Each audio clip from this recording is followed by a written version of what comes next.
I know you know. You've seen it, experienced it, affected by it. Of course, it's hard. But this is an invitation to change it, to bounce back, to feel the inspiration. Masyado ka nang apektado para tumigil pa. Ngayon, oras na para sa mas mataas na antas ng pagbabalik at pagbabago. The hashtag business as usual. Oo naman, aangat ka, aangat tayo. The 58th PMAP Annual Conference. Angat, leading people to higher ground.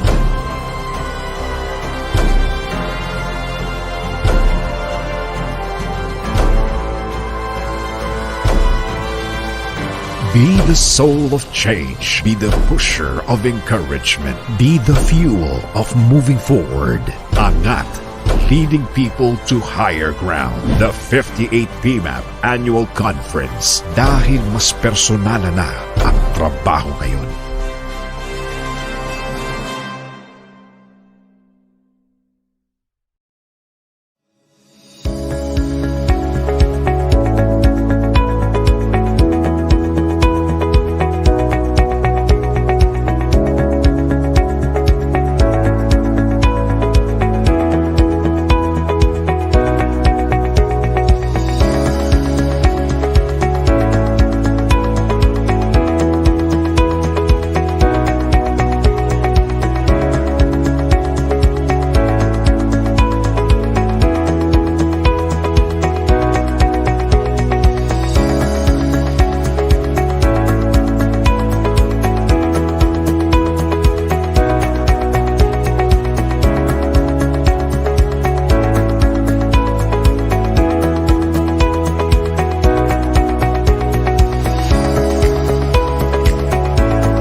Afternoon, ladies and gentlemen.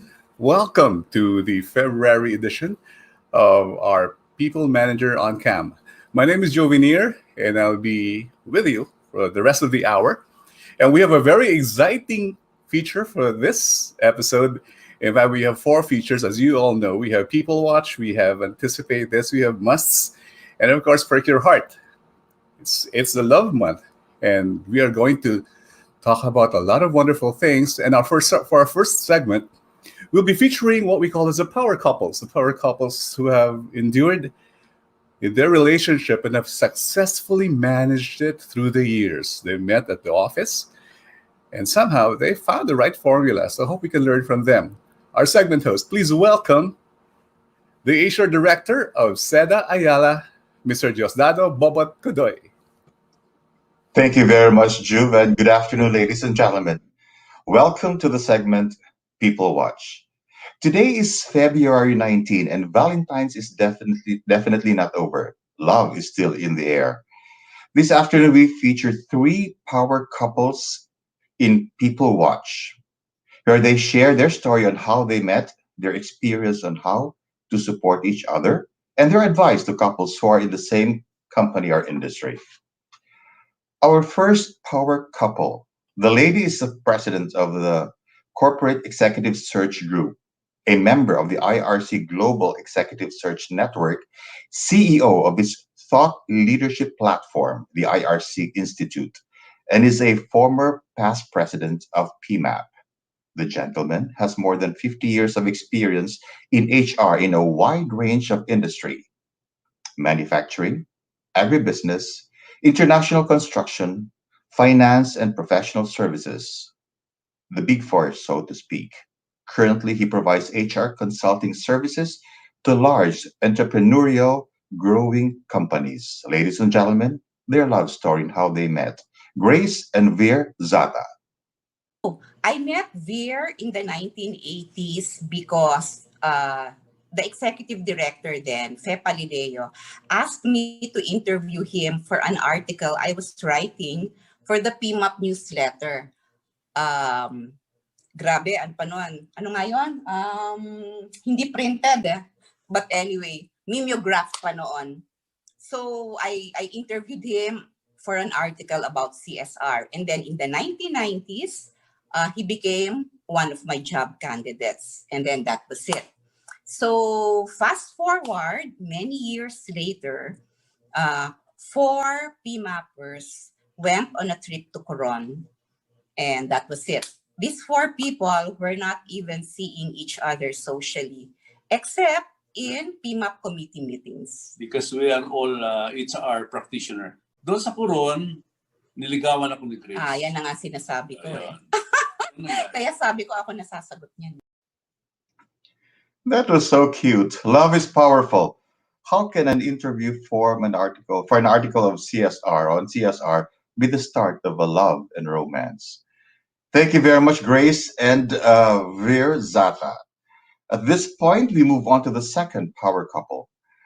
Both are internationally certified meta coaches and licensed neurosemantics trainers by the International Society of Neurosemantics, or ISNS. They have always worked together as co-trainers, developing leadership and team building programs since their college years until they formally established their training company in 1998. The then Servant Leadership Training Center, now evolved to Breakthrough Coaching and Consulting Incorporated. Please welcome Vanessa and Aldem Salvana.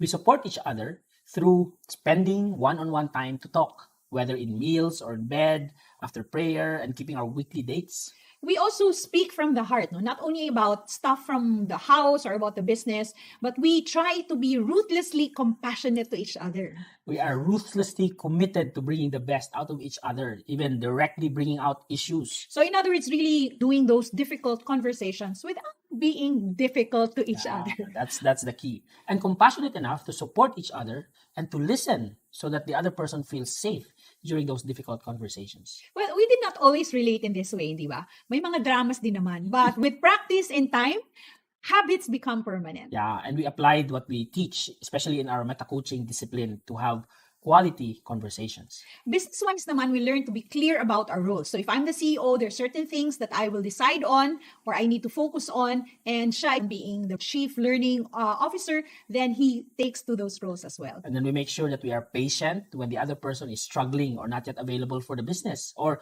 preoccupied with his or her individual accounts. Yeah. So, and then of course, we should be ready to step in case the other person is not able to, nagkasakit ba, or too much to do, willingly and without complaint. Yeah, and we set boundaries between work and home life. Like when with family at dinner, Do not talk business. most importantly, we encourage and invest in each other's growth, development, and passion in all areas of our life. That's right. Always remember, one should be ready to step in willingly in case the other person is not able to do so for some reasons. Great. And thank you, Vanessa and Aldem Salvana. At this point, our third power couple. The lady is the country HR head for two entities in the country.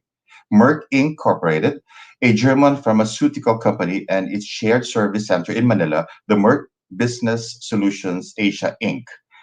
The gentleman works in a local group of companies based in Manila and at the same time serves as consultant of Department of Agriculture and Department of Trade and Industry as a Go Negosyo mentor.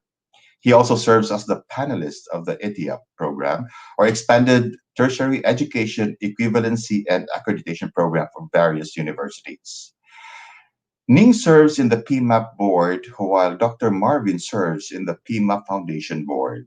Let me now read to you the advice of Ning and Dr. Marvin Adolfo for those working in the same company or same industry.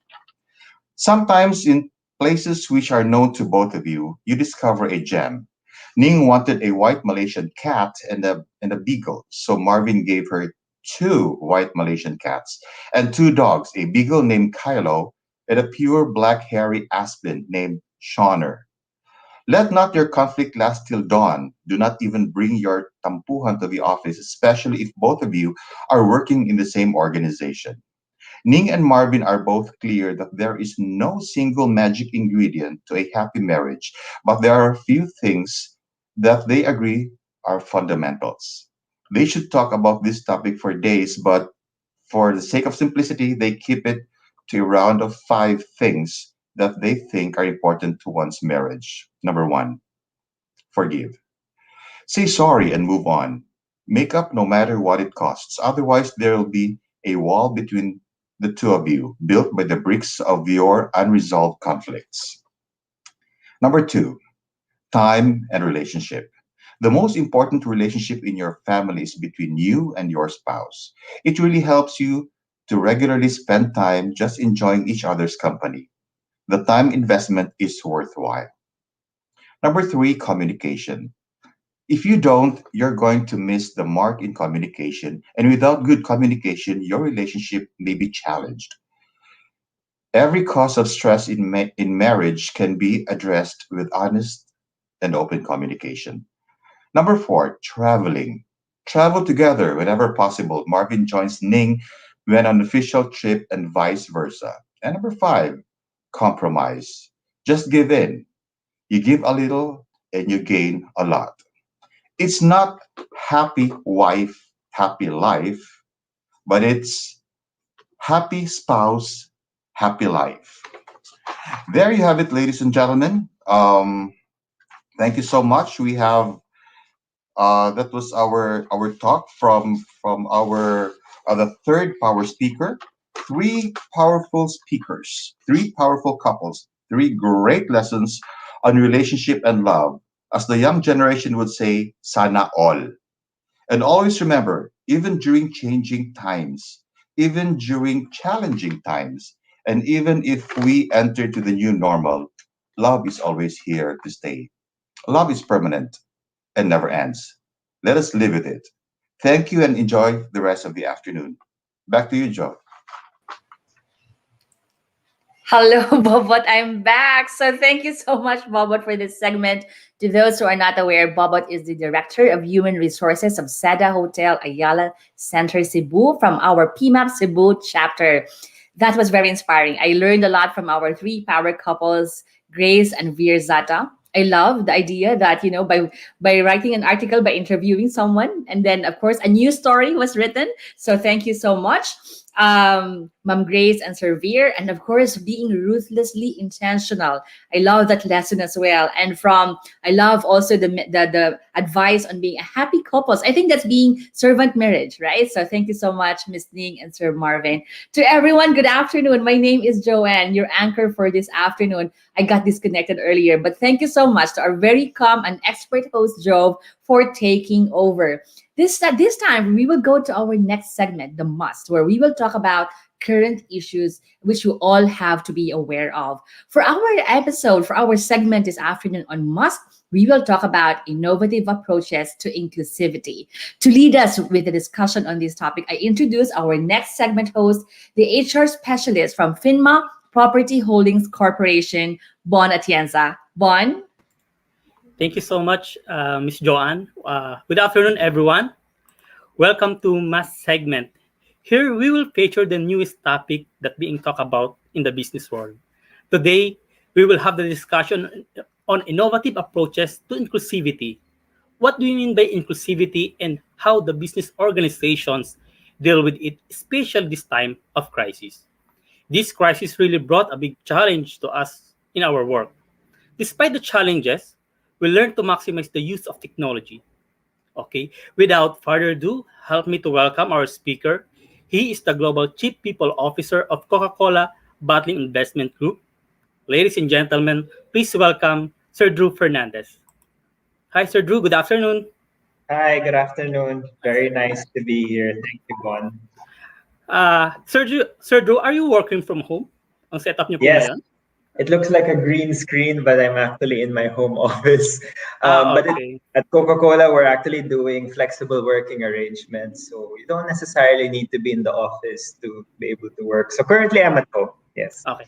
Same with me, I'm working at home, but once a week, I reported sa office namin, nire-required kami ng boss namin. So, our focus for today is innovative approaches to inclusivity, Sir Drew. My first question is, can you tell us what is diversity and inclusion and how important it is in a workplace? Oh, thank you for inviting me and thank you for assigning me this topic because this is something very close to my heart. Siguro, before I explain what diversity and inclusion means, there's a saying actually that I really like that kind of explains what diversity and inclusion is. The saying goes, diversity it's like being invited to a party. Inclusiveness is like being invited to dance. And belonging, it's like dancing like no one's watching. So for me, diversity and inclusion has 4 pillars. The first one is diversity, which everyone knows. It's a fact. It's really the difference from one individual to another. Woman, man, religion, age, gender, sexuality, or even just sheer interest. I like country music, but I like pop music. So that's diversity. We're all different. The second pillar is what we call equity. With that difference, sometimes you want to make sure that you are able to redistribute power and you're able to drive fairness, right? And by doing this, you're giving everyone equal opportunity to be able to thrive. The third pillar for me is inclusion. With diversity, when everyone is different, sometimes leaders really need to take action and show the commitment to really remove that unconscious so they can work together as one community and really amplify that difference and diversity is actually very important. And finally, belongingness. It's really creating a culture and community that everyone is allowed to be authentic and be themselves. This is so critical now because as we move into the new normal, be honest, as you work remotely, you get in touch with the global community. It's quite difficult to be able to interact with countries, with people from different countries, from people from different continents, etc. And diversity and inclusion is becoming a very important requirement for all these different companies moving forward. Thank you, Sir Drew, for giving us a clear notion about diversity and inclusion. My next question is, can you please share with us some programs and approaches, of course, to inclusivity? All right, sure. In Coca-Cola, we've done quite a lot. And we've done, the typical stuff that other companies would do when it comes to diversity and inclusion.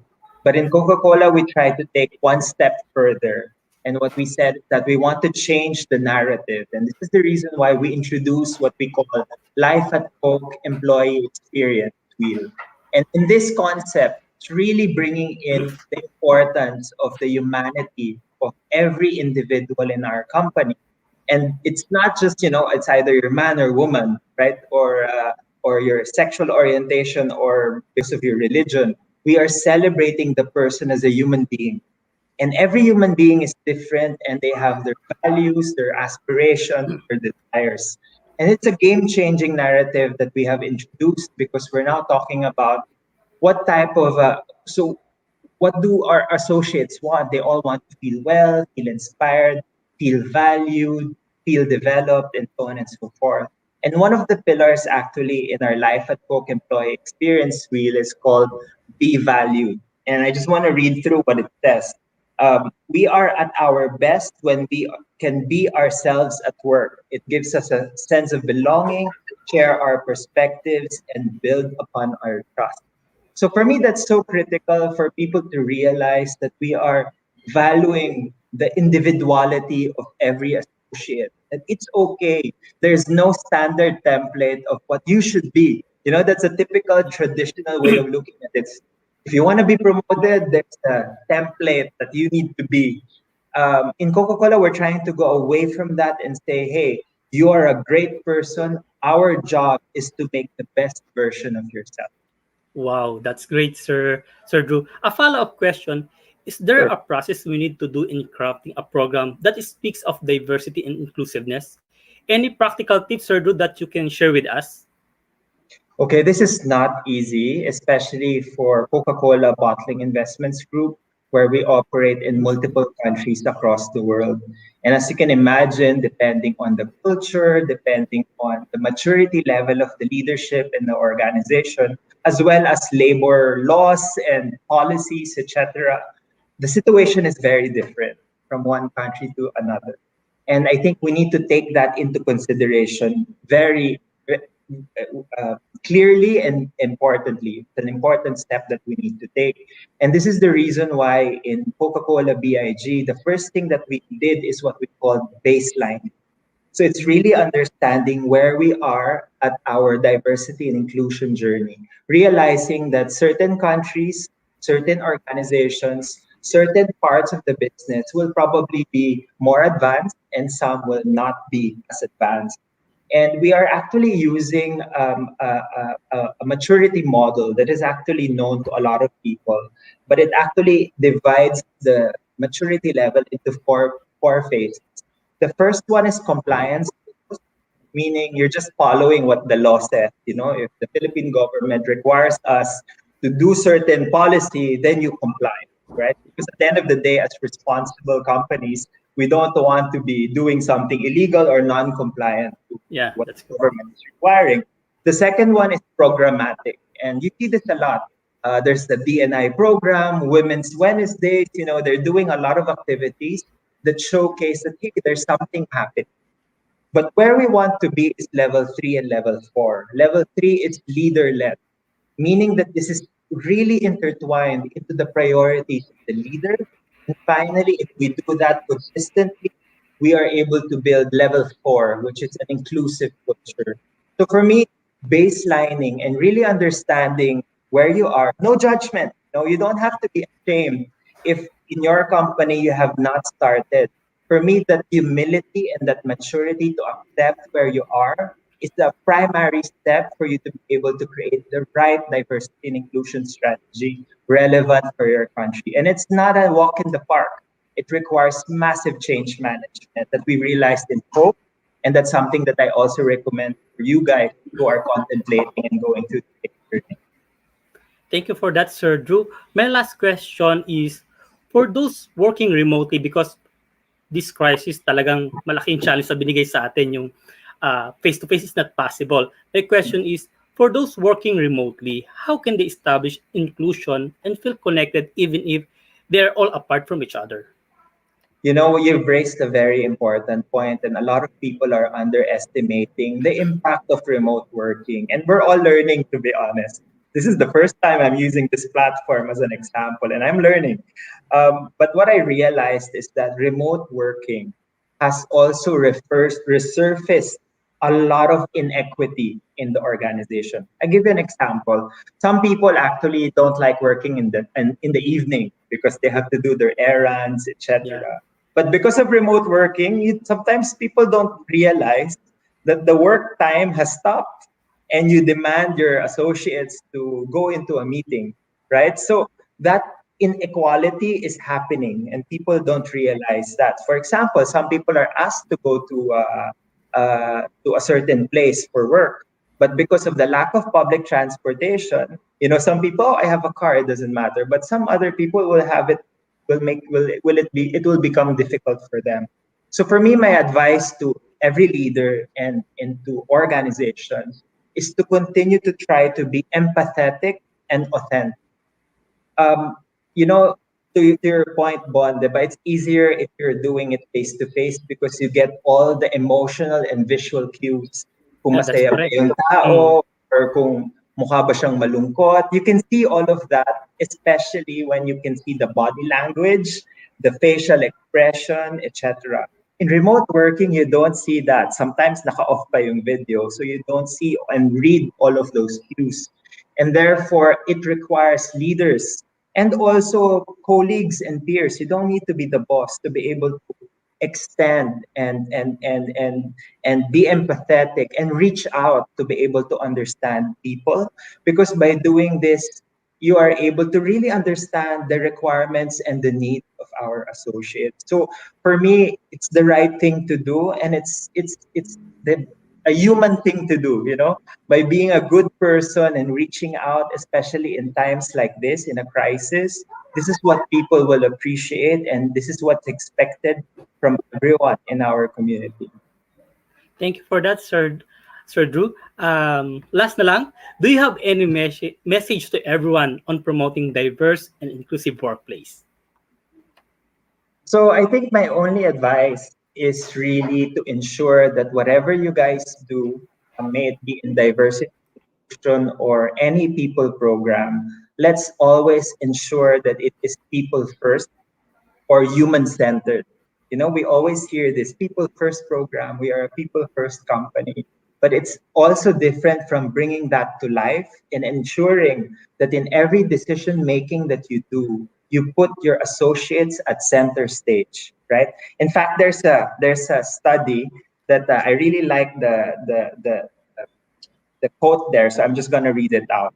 Now is the time for leaders to reaffirm their commitment to diversity and inclusion and to reap its benefits, not just because it is likely to give them a better chance at business recovery, but also because it is the right thing to do. What I'm realizing is that diversity and inclusion and being and reaching out to our people and making them feel that it's safe to be vulnerable and be themselves is a leadership responsibility. But more than as a leadership responsibility, as human beings and as contributors to this community and as Filipinos, to be honest, it's just the right thing to do. Thank you so much, Sir Drew, for being with us today and for having this engaging session with you regarding inclusivity. And Salamat. once again, maraming salamat. ulit po, Sir Drew. Once again, good afternoon, everyone, and back to you, Miss Joanne. Thank you so much, Drew. I love the metaphor. Dancing like no one is watching. I guess it's being open, having the culture of accepting our authentic selves. Thank you so much. I was really inspired. I napaisip ako doon sa metaphor na yun. And I agree. It has to be leader-led. No? There has to be accountability from our leaders to make sure that we have a culture of inclusivity. Thank you so much. And I think for everyone here, the message is we have to be aware of our unconscious bias. So I guess it kicks in, but we have to be intentional. We have to be ruthlessly intentional, using the words of our power couple earlier. Thank you so much, Drew. We really are so honored for a very educational discussion this afternoon. And this time we will go to our next segment. We will now talk about our letter A, anticipate this. where we will cover gender issues and the legal framework. I will pass you to our next segment host, who is the People and Culture Director of Expressions Stationery Shop Incorporated, Joan Chum. Joan? Thank you, Ms. Joanne. In today's feature on Anticipate This, we talk about gender issues and its legal framework. Our guest for this session is Attorney Randall Tabayoyong. He is the name and senior partner of the Cadiz Tabayoyong and Partners, a general practice firm which handles, among others, labor and employment cases, litigation and arbitration, corporate, intellectual property, and immigration. He is an active member of the Labor Policy and Industrial Reform Committee of the PMAC since 2013, which regularly conducts roundtable discussions with PMAC members on various labor and employment law issues. He is also currently the National Director for Bar Discipline of the Integrated Bar of the Philippines. Ladies and gentlemen, let us welcome Attorney Randall Tabayoyong. Afternoon, Attorney Randall Tabayoyong. Hi, good A afternoon. pleasure. It's a pleasure to have you here with us, to join us in our PMM on cam. So, Pleasure's all mine, Joanne. Attorney, our topic for today's Anticipate This is about gender issues. Based on your experience, what are the most common gender issues in the workplace right now? Well, it's still it's still sexual harassment. Okay. And also the requirements under the Safe Spaces Act, because we have not yet really adjusted to the requirements of the law. Because I guess that is how people are right now.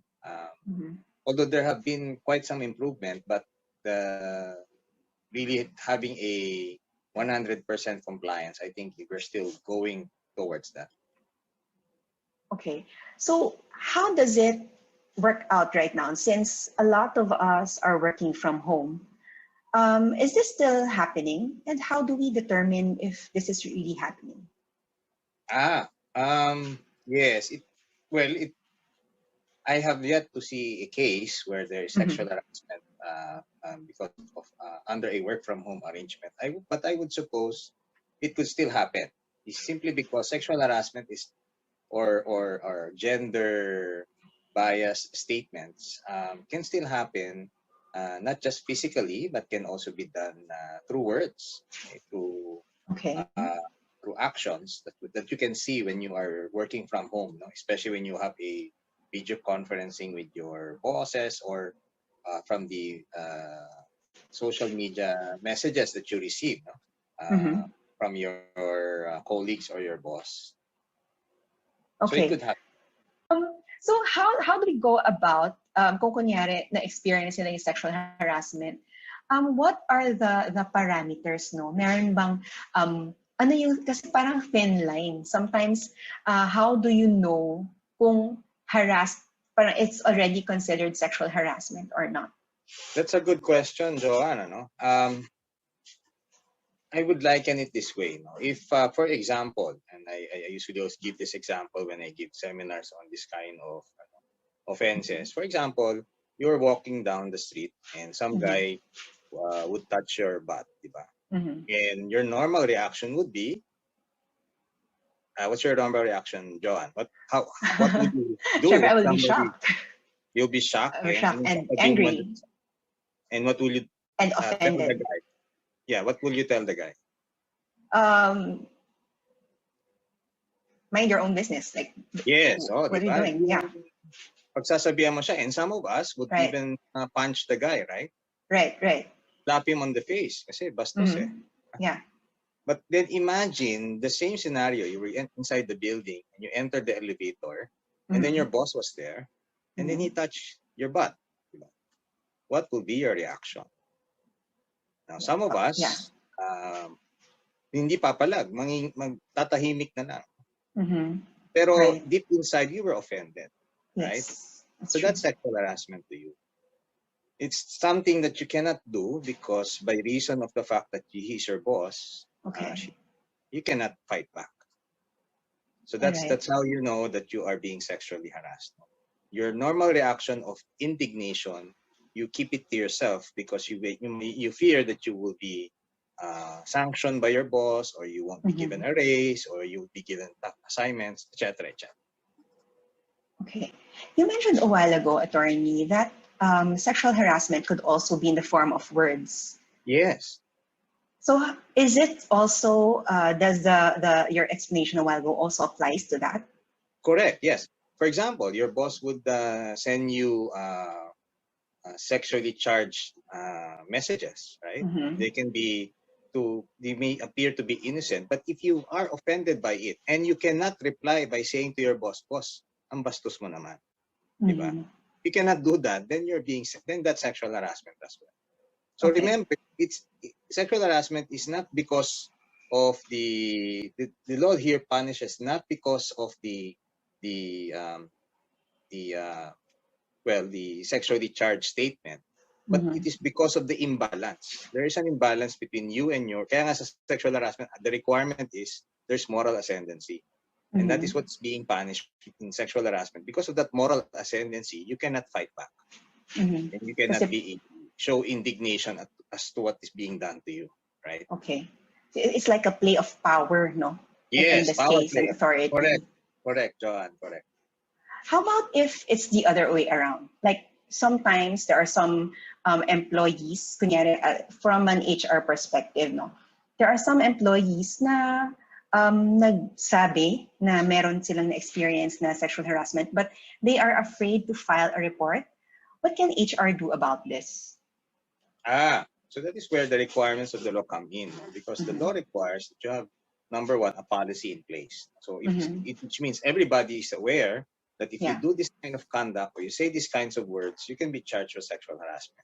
And the second thing that the law requires us, all companies, to have is that there should be a procedure by which you can lodge a complaint for sexual harassment. Now, if you don't have that procedure, then you are deficient, no, in your legal compliance. In fact, yan yung mga tinitingnan ng mga dole inspectors natin. When they inspect the workplace, they will ask, where is your sexual harassment procedure? Procedure for filing of sexual harassment complaints. So it should be there, because once it's there, then the employees hopefully can avail of that procedure when they feel that they're being sexually harassed. So kung may nahihirapan na empleyado, ibig sabihin, the procedure is not clear enough, or there is no procedure at all by which they can file their complaint. Okay. Do you mean to say na what if the employee parang nahihiya kaya hindi siya nag-file? Kasi minsan parang we encourage them to file a complaint so that we can act on it. Diba? Kasi if wala naman kaming written document or written complaint, then wala tayong parang how can we start the due process, right? So what if ayaw talaga niya because nahihiya siya? Is there really nothing HR can do about it? Well, that's the problem. No? Unless somebody goes to HR and informs HR about it, then perhaps HR can talk to the employee, and then reassure the employee that, look, we have this procedure, we have this committee. Remember, it's not HR who will investigate, no? It's the committee on decorum who will investigate the complaint. So we have this committee, and we'll make sure that you will be adequately heard in that case. No, the problem here, of course, is what if nobody tells HR? What if nobody knows about it except the victim? Well, that's the sad part about it, because it has to really come from the victim to come forward and complain. Otherwise, may hirapan siya na hindi malalaman ng company yung nangyari sa kanya. Yeah, that's the sad truth, no, right now. So, attorney, this is such an interesting topic. I wish that we can still talk about other aspects, since there are a lot of topics we can discuss in terms of gender issues. But since time is almost up, maybe we can get a few tips or a few words of advice in terms of handling gender imbalance, gender issues. Yes. Perhaps my word of advice to all HR practitioners out there is that we should we should really look at everybody as equal. Sure, there are physical or physiological differences between men and women, but when it comes to work, there is no such thing as those differences become blurred. And we should treat everybody. I guess the goal here is that we treat everybody with respect, with due respect and honor, so that nobody will be a victim of either sexual harassment or unsafe spaces, as defined under our Safe Spaces Act. Okay, thank you so much for those words of wisdom, Attorney Tabayoy. So, Attorney Tabayoyong said it's all about respect, and that's true. While we have policies in place, a culture of respect will do wonders in eliminating gender issues. Kung nabiting kayo sa topic na to, we will dive deeper in our next issue of the People Manager magazine online. Watch for it. Once again, I am Joan Chung, and now let's welcome back our anchor, Ms. Joanne Acetre. Thank you so much, Joan. Thank you so much, Attorney Rani Tabayoyong, for that discussion. You know, sexual harassment is for everybody, for every leader's knowledge, and it's not just an HR issue. So dapat lahat tayo aware. And how do we handle that, right? So again, thank you so much, Attorney Tabayoyong. We hope that we will be able to invite you again for a more in-depth discussion about sexual harassment. So again, thank you so much. This time, we will go to our fourth segment, Perk Your Heart. And we will now talk about dynamics of office romance. I welcome our segment host, the managing consultant of Idea Central and author of 3 fiction books. And he actually has an upcoming book that will be released soon. I'll share about the title right at the end, before we end our show. So again, welcome our segment host from PMAP Cebu, Mr. Jovenir Bataican. Joe? Thank you so much, Ms. Joanne, and welcome back. So, our topic for today is quite interesting because it's about love, and love in a context of office romance. And I think a lot of you are going to be very interested. And we have a very special guest for this afternoon. By the way, I'd like to thank Jackie Louie, former president of PMAP Davao, for coming up with the title, Heartware and Hardware, The Dynamics of Office Romance. Our guest for this afternoon is a gender expert, having taken her master's in women's studies in the Netherlands. She's a licensed psychologist and a family and child development expert. She served 3 terms as Dean of the College of Home Economics at UP Diliman. Ladies and gentlemen, please welcome Dr. Yoyit Roldan. Good afternoon, Doc. Good afternoon. We're so honored to have you, and thank you for taking time to be with us this afternoon. So, in the next 20 minutes, let's talk about love. And the first question is there a specific profile, a personality type of a person who's prone to succumbing to a relationship, especially in the office setting, or can it just hit anybody? Thank you for that question. I think that's the most basic question you always ask yourself. I think I'm not prone to that, or I will not fall into that kind of trap. But I think any personality or any character or any person could fall. So I think no one is excused. There's no particular personality who falls into romance. Everybody's capable of, like, if you are actually heterosexually inclined or so, I think all of us, everyone, each one can fall into a romantic relationship. And if you start thinking that you are excused, then you may be in danger because you will not take care of yourself. So more than that, I think beyond personality and beyond any specific trait, I think we have to look at romantic relationships as a process. It is actually a process. And if you will recall, when we were in high school, the first romantic feelings we had, it's really because of what we call, something you call in the social sciences, propinquity. People you are always relating with on a day-to-day basis, the closeness, that's how it starts, actually. That's how romantic relationship starts. And it's really being close or working closely or always having this transaction with another person. Will it help, Doc, if you do social distancing, like at least 2 meters apart? My next, my You next know, question, Doc, but is, sometimes, isn't it? A distance makes the heart grow oh fonder. yeah, yeah. So it So wala doesn't talaga lusot. walang Walang, lusot. Minsan, walang vaccine yeah. for it. Yeah. Yeah, Okay. in fact, that kind of the earnestness or the craving for it even makes it stronger, makes the feeling stronger. So it's not the distance doesn't is not a cure. Yes. That probably explains why, and this is a very personal question, Doc, because I have to disclose this.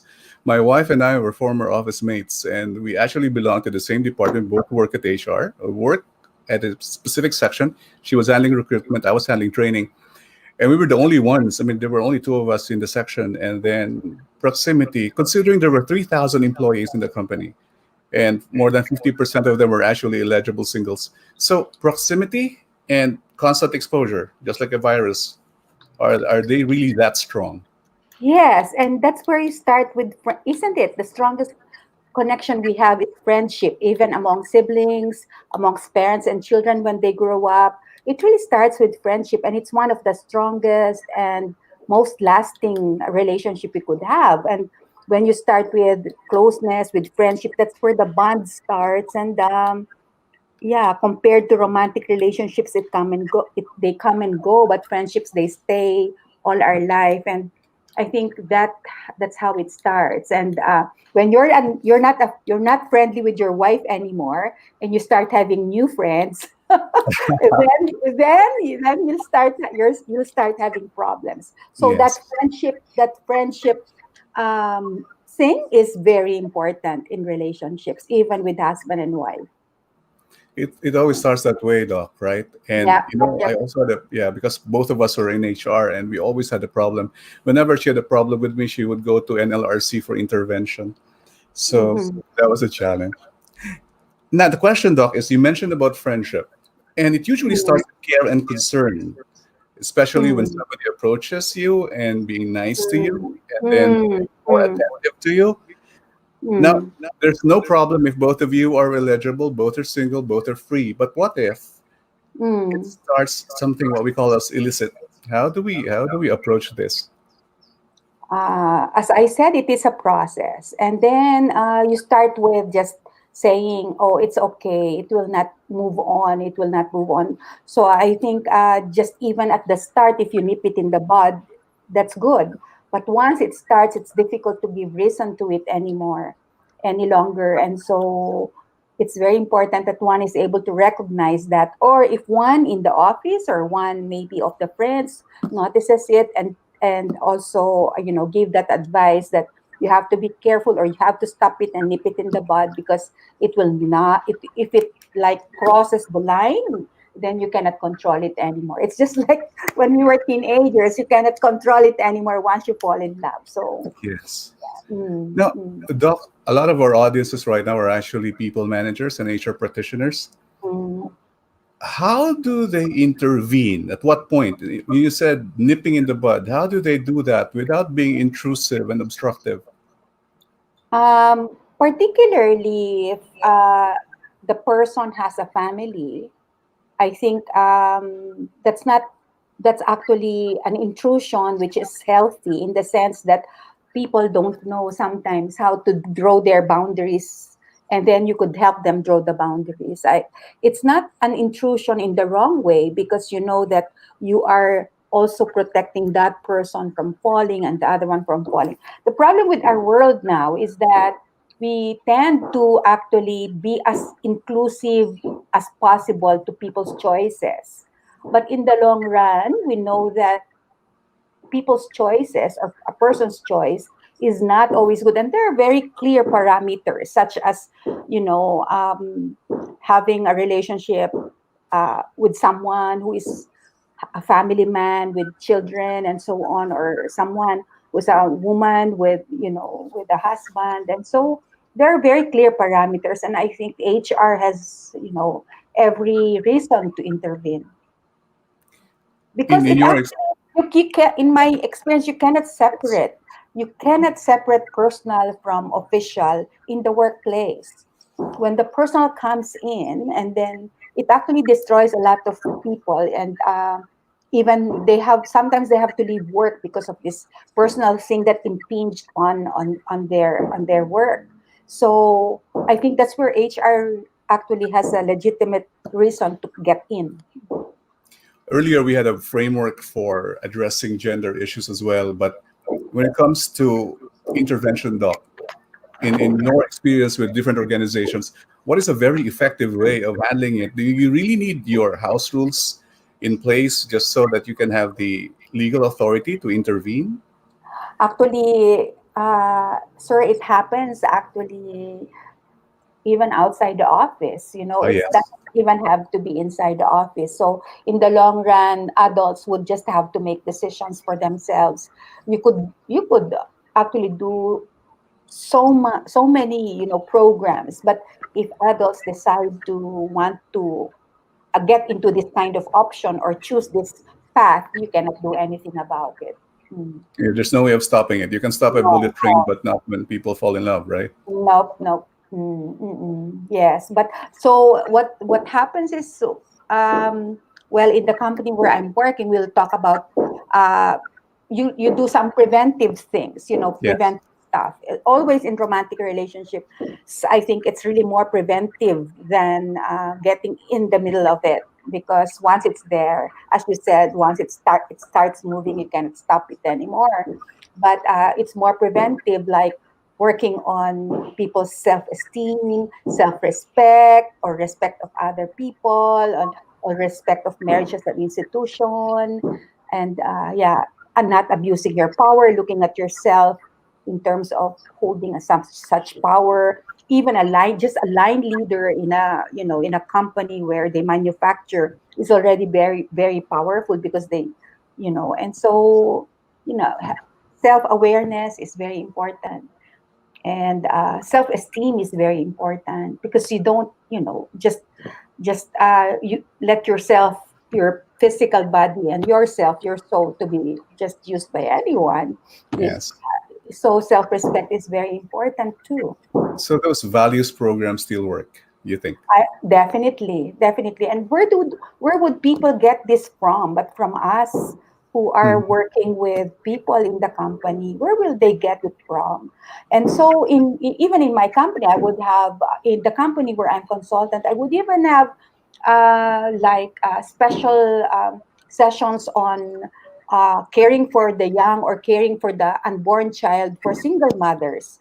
So to prevent abortion, or to prevent or to take for them to love whatever condition they are in. So it's really it's very crucial that the work of HR is really going into the personal lives of people, and beefing up their self-esteem, and beefing up their self-concept, and caring for the life that they have. Yeah. And attending to the life that they have.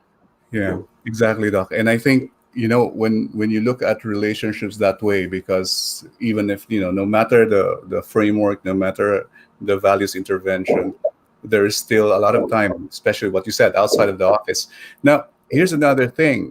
Companies are hoping that their employees are motivated and inspired so that they can become more productive. And I have cases in the past wherein organizations turn a blind eye, especially if those involved are the senior managers, or the more powerful ones, or the superstars, those who produce the most.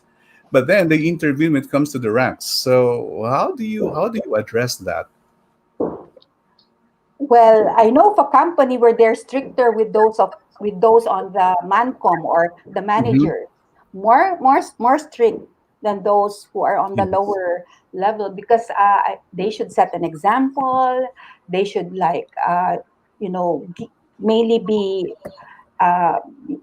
like, people will look at them as in terms of how to treat each other, how to regard each other, and they're the models. So it's more strict. The rules are stricter with them compared to those on the lower ranks. I think there's also Mm. I think there's also a hidden cost about it, Doc, because when people leave because they were heartbroken, unlike a company, for example, in Manila, they have a heartbreak leave for 3 days. If that's how fast they can heal heartbreaks, and they could actually look at it in terms of the cost, because when performance goes down because of those kinds of relationships, by quantifying those, I think organizations will be more aware of the value and the cost of it. So can we really manage relationships, especially those that are really ongoing right now in the companies? As I said, as I previously said, it's good to be proactive rather than reactive to it. Yes. And then being proactive means also having policies set. That's being proactive. So if you're very clear about your policies in terms of like sexual harassment, or having a relationship even with someone in the same department, then if you're very clear about those, then that's being proactive. Again, as I said, we tend to have these relationships because of many other problems we could have at home, midlife crisis, and Yes. a lot of a lot of things that are happening at the same time, given the basic propinquity. So we talk about propinquity being close, and then you double that up with problems at home where you are pushed out and then you're pulled in by friends in the office. Then that really complicates matter. Okay, Doc. Well, probably I'm down to my last two questions. Now that we're working from home and most of the employees are working from home, Mm. what do you think is the impact? Will the heart grow fonder because of distance? if there were existing relationships already, Yes. then that could be, or that if new troubles creep into the household or in the home front, which is really happening quite a lot now because people are just getting tired of like being hooked in one roof Yes. all Uh-huh. together, and wanting space and wanting new stuff, and so they want to get out. But I think if relationships are existing before the COVID, before the lockdown, then maybe it grows fonder. But I think it's more difficult. It will be more, and I think it's really good to strengthen the bonds at home. Yes. Exactly, Doc. Yeah. A lot of time to reflect. And besides, if you want, yeah, because if they want to go out on a date nowadays, they have to require negative test results for COVID, I think. Yeah, it's quite important. Doc, Yes. my final Mm. question is for your, Mm-mm. I mean, I would like to ask a message from you for everybody out there. And I know a lot of us are hopeless romantics, and Yeah. we don't really know where we will find the right person for us. Maybe it's in the office, maybe outside.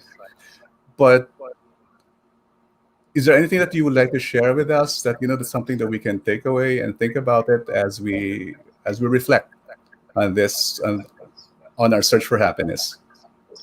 Yes, mm, first and foremost, I think we should be aware of ourselves, our own needs, and before even thinking of all this complicated, complex stuff, we have to really spend more time in reflecting and thinking of, or sorting out what our needs are.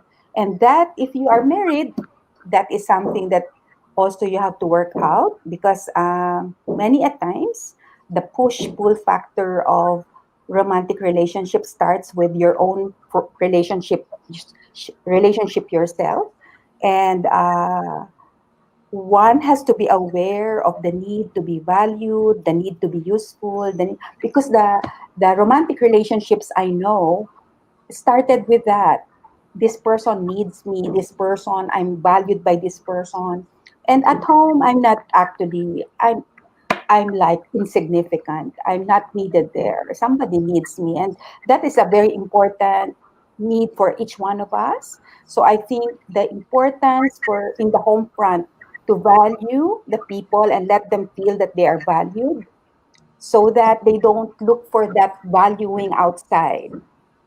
And so if that could be sorted out, and then for those in midlife, the boredom, be aware of that, the boredom and wanting to have something different, something new. And for those particularly who are powerful or those who are holding, high positions, that in fact everything is within your access. You could manipulate things, you could maneuver things so that you could be close to this person, or you could actually have a special meeting with this person.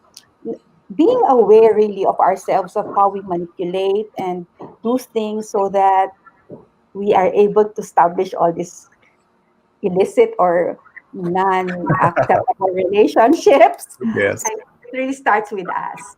It really starts with all of us, with individually, and then these individuals connect with each other. So that other person is also in need, will connect with you, and then before you know it, you're so connected already. Yes. So thank you so much, Doc. Again, the message is especially that one. We if we have to love somebody, it's ourselves first. We start to love ourselves first, and anything else will follow. Thank you so much once again, Dr. Yoyit Roldan. Maraming salamat po for joining us today. You're It's welcome. heartwarming. Thank you. It's always good to connect with PMAP and to all of you. Thank you very And much. I hope that we can invite you again in one of our sessions in the future. Sure.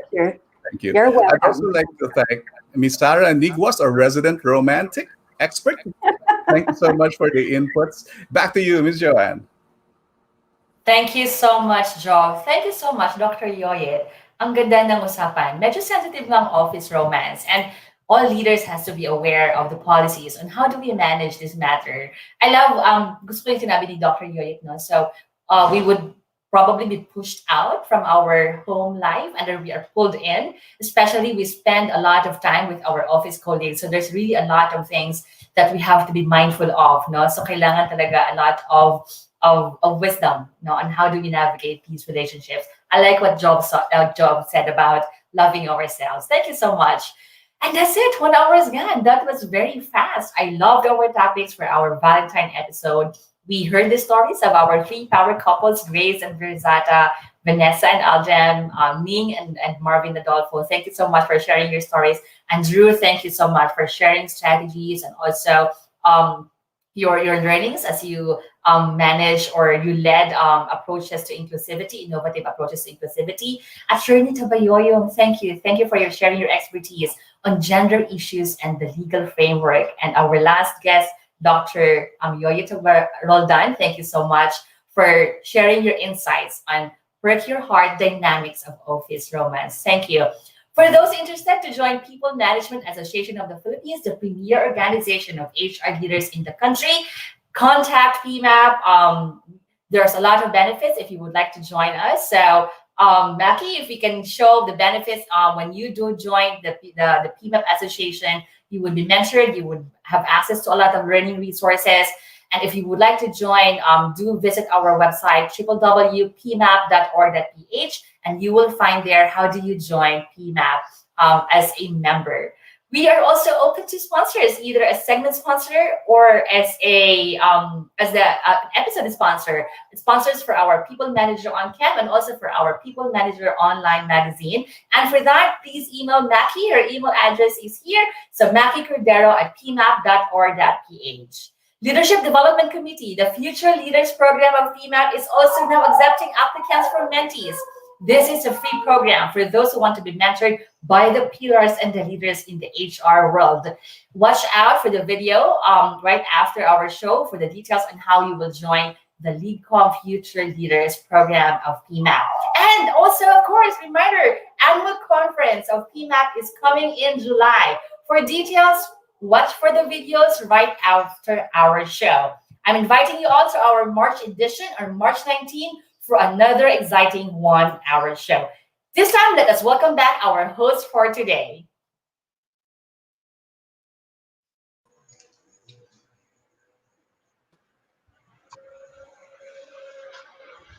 Okay, so welcome back to our segment host for this afternoon. We have Boba, Joan, Bon, and Jove. Thank Hello, you. thank Thank you. you, everybody. Thank you. We hope Thank you enjoyed the Thank you show. so much. And I am Joanne, your host for this month's episode of People Manager on Cam. We hope that this session was helpful, especially to those of you who have watched. A big thank you to our viewers, our listeners, sponsors, and to PMAP Don't leave yet. Stay on and watch the videos of our invitations to the LeadCom Future Leaders Program and to our annual conference. Stay safe, everyone. Until our next episode. See you. Bye. Stay safe.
I know you know. You've seen it, experienced it, affected by it. Of course, it's hard. But this is an invitation to change it, to bounce back, to feel the inspiration. Masyado ka nang apektado para tumigil pa. Ngayon, oras na para sa mas mataas na antas ng pagbabalik at pagbabago. The hashtag, business as usual. Oo naman, aangat ka, aangat tayo. The 58th PMAP Annual Conference. Angat, leading people to higher ground.